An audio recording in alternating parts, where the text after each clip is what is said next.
Le semeur est sorti pour semer, et la parole porte fruit.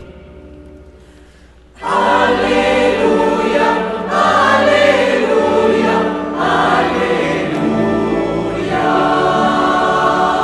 Alléluia, Alléluia, Alléluia.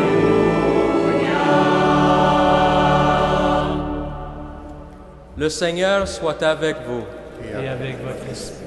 Évangile de Jésus-Christ selon saint Marc. Gloire à toi, Seigneur. De nouveau, Jésus se mit à enseigner au bord de la mer. Une foule se rassemble près de lui, si nombreuse qu'il monte s'asseoir dans une barque sur la mer. Toute la foule était à terre face à la mer, et il leur enseignait beaucoup de choses en paraboles. Il leur disait dans son enseignement, « Écoutez, voici que le semeur est sorti pour semer. Or, comme il semait, du grain est tombé au bord du chemin. Les oiseaux sont venus et ont tout mangé. Il en est aussi tombé dans un endroit pierreux où il n'y avait pas beaucoup de terre. Il a aussi levé parce qu'il n'avait pas de terre en profondeur. Quand le soleil fut monté, il a été brûlé et, faute de racines, il a séché. Il en est aussi tombé dans les épines. Les épines ont monté, elles l'ont étouffé, et il n'a pas donné de fruits. D'autres grains sont tombés dans la bonne terre, et, montant et se développant, ils donnaient du fruit. Et ils ont apporté 30 pour 1, 60 pour 1, 100 pour 1. Et Jésus disait, « Qui a des oreilles pour entendre, qu'il entende. » Acclamons la parole de Dieu. Louange à toi, Seigneur Jésus.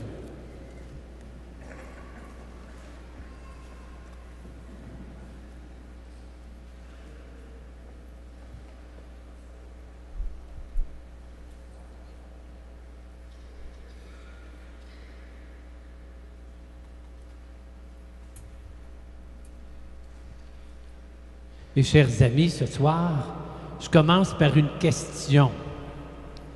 De voir si vous êtes pas mal fort. La question est la suivante. Quand on ouvre la Bible, le livre de la Genèse, le premier livre, est-ce que quelqu'un se rappelle la première chose que Dieu fait dans toute la Bible? Première chose qu'il fait dans la Bible, livre de la Genèse. Adam, oui, ben Adam, il s'est venu plus tard. Mais t'es proche, là. La création, mais comment il crée? Il crée en... Oui, en parole! Tu viens de mériter 3 morceaux de robot. Bravo! Bravo! Ben c'est ça! La première chose que Dieu fait dans la toute la Bible, c'est il parle. Que la lumière soit et la lumière fut. La Bible veut nous montrer ainsi qu'à l'origine de tout, Dieu parle pour créer le monde. Et tu l'as dit, créer Adam, mais pas rien que pour créer. Dieu n'est pas comme un artisan qui ferait un vase ou quelque chose et ensuite qu'il vendrait pour faire de l'argent. Non. Dieu crée le monde pour entrer en relation avec le monde. Dieu crée Adam, l'homme, la femme, les êtres humains pour entrer en relation avec l'être humain. C'est fondamental. C'est tout le but. D'accord? Donc, au début de tout, il y a une parole, la parole de Dieu, mais qui attend une autre parole, la nôtre. Il attend notre parole qui réponde à sa parole. C'est le début de tout. Et quand Dieu a voulu recréer le monde qui avait été brisé par le mal, qu'est-ce que Dieu a fait, nous dit Saint Jean? Dieu a envoyé sa parole dans le monde. Une parole toute puissante. Malheureusement, souvent aujourd'hui, quand on parle de la parole de Dieu, trop facilement on s'imagine que c'est un livre. Mais la parole de Dieu, bien sûr, elle est dans un livre, mais elle est faite pour être entendue. C'est pour ça qu'à la messe, le prêtre, il ne dit pas que ce soit n'importe où, n'importe quand. Il ne dit pas, bon ben là, ouvrez votre prions en église à la page 4. Et puis, lisez le texte tranquillement, puis après ça, je vous dirai ce que ça veut dire. Ben non, c'est pas ça qu'on fait. Il y a quelqu'un qui vient et il y a quelqu'un qui proclame la parole. Parce que c'est une parole vivante. Et ce qu'il faut faire attention, c'est sûr que des fois, tu lis la Bible, tu as l'impression que c'est un paquet d'histoires, hein? Et là, on passe complètement à côté. Mes amis, je vais vous raconter quelque chose qui m'est arrivé pas plus tard que hier matin avec le Père Pilote. J'ai fait la visite de la basilique. On a commencé par le portique où on entre, le vestibule. Hein? Vous êtes passé par là, hein? Moi aussi, tu sais, puis bon, c'est beau, tu sais, comme le baptême de Jésus, puis il y a de la belle céramique, puis du marbre, et puis des dessins au plafond, puis à l'autre bout, il y a un crucifix. Moi, c'est à peu près rien que ça que j'avais vu. Mais là, avec le Père Pilote, j'ai découvert que toutes ces affaires-là, là, les dessins, les mosaïques, les statues, ça raconte une histoire. Ça commence avec le baptême, le début de l'histoire. Après ça, il y a la vie humaine. Regardez sur le plancher, bien pas ici, là-bas, là. Vous avez les activités, les métiers, le travail, les arts, la science. Et là, on arrive à l'autre bout, la mort. Jésus sur la croix. Et là, tu regardes au plafond, et là, il y a les 24 heures du jour. Il y a les saisons. Il y a le temps qui passe. Alors, je regardais ça après coup, mais j'ai dit, ça raconte une histoire. Pas rien que ça. Ça raconte mon histoire. C'est moi, ça. Je suis venu au monde. J'ai été baptisé. J'ai travaillé. Ça s'est marqué sur le plancher. Les jours ont passé. C'est marqué au plafond. Et là, j'arrive, je me dirige vers la mort. Mais là, en regardant le mur, ce côté ici, j'ai vu au-dessus des 3 arches le Père, le Fils, ben enfin c'est le Fils, le Père et, numéro 3, le Saint-Esprit. Ah, ben j'ai dit ma vie. Oui, ça c'est toute l'histoire de ma vie, mais ma vie est accompagnée par le Père, le Fils et l'Esprit. Et même si au bout de ma vie, il y a la mort, il y a l'espérance. Ça, c'est la Bible. La Bible, c'est comme le portique de la basilique. Ça raconte non seulement une histoire, ça raconte mon histoire. Adam, Ève, Abraham, Isaac, le roi David, ça fait toute partie de mon histoire, jusqu'à Jésus. Et nous sommes tous invités à entrer dans cette histoire. Hein? Je regardais aussi, ben là, tout le monde ne peut pas voir, mais si vous regardez là, au début de l'arche, de ce côté-là, là, dans la voûte, c'est marqué « Éducation de la Sainte Vierge ». Okay? Puis là, on voit Sainte Anne qui tient comme un parchemin la parole de Dieu, la Bible, l'histoire d'Adam et Ève et Jacob et tout ce monde-là. Et elle est en train de faire découvrir à Marie que Marie fait partie de cette grande histoire. Et que Dieu l'invite à entrer dans cette histoire. Effectivement, le jour de l'Annonciation, l'ange vient à Marie. Et qu'est-ce que Marie dit à la fin? Vous rappelez-vous, qu'est-ce qu'elle dit à l'ange? Elle dit « Qu'il me soit fait selon ta parole. » Et à partir de ce moment-là, la Sainte Vierge est entrée dans le portique de la basilique. Enfin, est entrée dans l'histoire de Dieu avec nous. Voyez-vous, c'est pour ça que c'est tellement important, la parole de Dieu. Ça me fait comprendre mon histoire. Si je l'ignore, j'ignore mon histoire.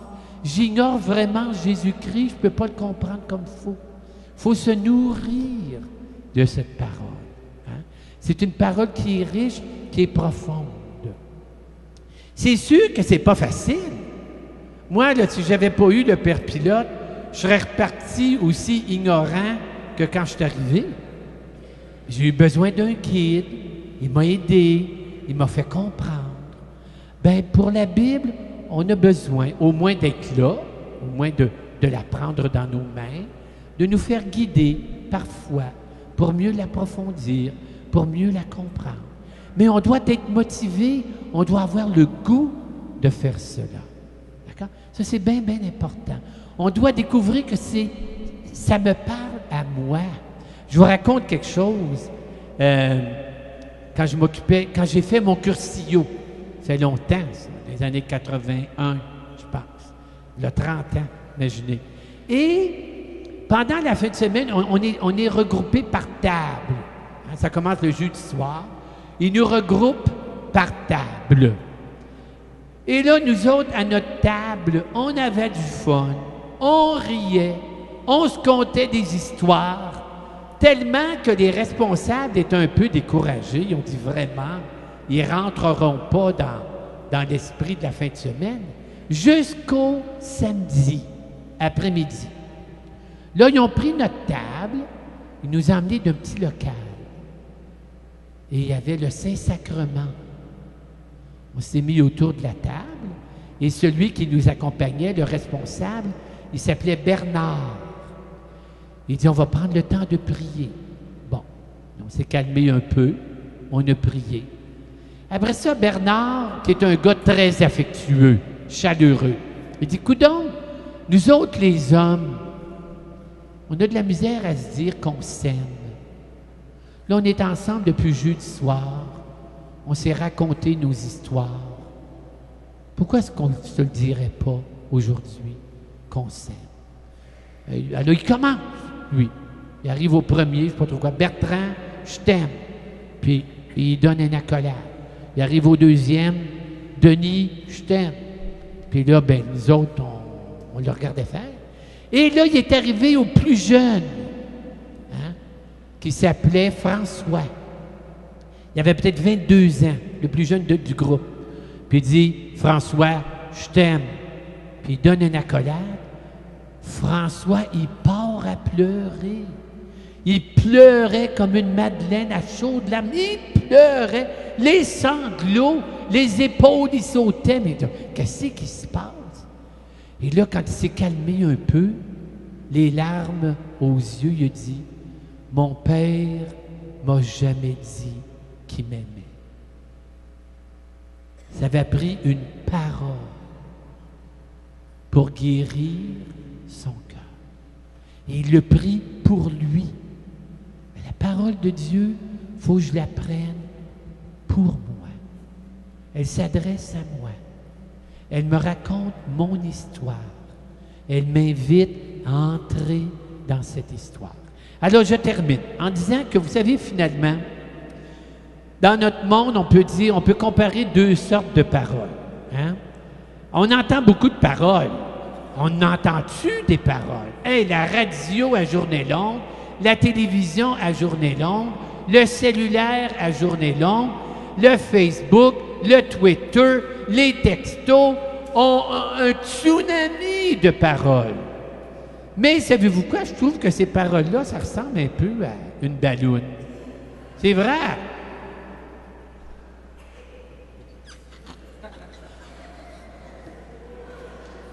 C'est pas mal gros, hein? Ça peut être plus gros encore.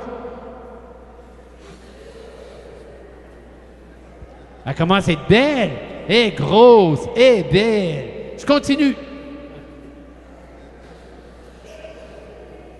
Hey! Es-tu grosse? Ça, c'est tout le paquet de paroles que je peux entendre. Malheureusement, trop souvent, ces paroles-là, savez-vous ce que c'est? C'est de l'air. Il n'y a rien là-dedans. Il n'y a rien. C'est vide. Savez-vous à quoi ressemble la parole de Dieu? Je vais vous le montrer. Mes amis, la parole de Dieu, c'est pas comme une balloune. La parole de Dieu, c'est comme un œuf. Un œuf. Quand tu prends le temps de prendre l'œuf, de le garder à la chaleur, qu'est-ce qu'il y a dans l'œuf? La vie, oui. Mais ça prend du temps. Ça prend combien de jours un poussin? Je ne sais pas s'il y a du monde qui savent ça. Y a-t-il des cultivateurs ici, là? Ça prend combien de jours un poussin, entre l'œuf et le poussin? 21? 42. Lui, il dit 42, lui. Mais toi, tu parles des œufs de coq, moi, je parle des œufs de poule. Alors, en tout cas, ce que je veux dire, c'est que l'œuf demande du temps. L'œuf demande qu'on s'en occupe, qu'on lui donne la chaleur. La parole de Dieu, c'est pareil, mes amis. C'est pas instantané. C'est pas comme ma balloune, là. La parole de Dieu, si tu veux qu'elle produise, donne-lui du temps. Donne-lui de l'attention. Garde-la dans la chaleur de ton cœur et cette parole portera pour toi la vie. Sainte Anne, toi, ô bonne Sainte Anne, qui a fait découvrir la parole à ta fille Marie, qui l'a aidé à entrer dans cette histoire de la parole. Aide-nous, sois notre maîtresse, donne-nous le goût de cette parole.